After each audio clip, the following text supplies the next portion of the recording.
আসসালামু আলাইকুম, সবাই কেমন আছেন? আজকে আমাদের ঈদগার মাঠের সাবেক যে ইমাম আছিল ওনাকে সম্মাননা দিয়ে বিদায় জানানো হইতেছে। উনি গত ৫৪ বছর যাবৎ এই ঈদগার মাঠে ইমামতি করেছেন। এখন ওনারই আপন ছোট ভাইয়ের ছেলে, ওনার ভাতিজা, তাদের ফ্যামিলি থেকে আমাদের নতুন ইমাম হিসেবে নিয়োগ করা হইতেছে ওনার ভাতিজাকে। আমাদের মাঠের কর্তৃপক্ষ যারা দায়িত্ব আছেন তারা সবাই ইমাম হিসেবে তাকে এবার নিয়োগ দিতেছে।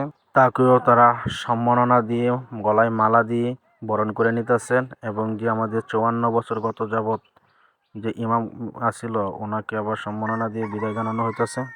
এই মাঠটি আসলে একসময় আমাদের ২-৩ গ্রামের একমাত্র বড় ঈদগাহ মাঠ। এই মাঠটি ভেঙে এখন আরও ৪টি মাঠ করা হয়েছে। এখন এই মাঠটা এই অবস্থায় আছে। মাদ্রাসায় আগে তো বিল্ডিং আছিল কম, এখন আরও আশেপাশে কয়েকটা বিল্ডিং হয়ে গেছে।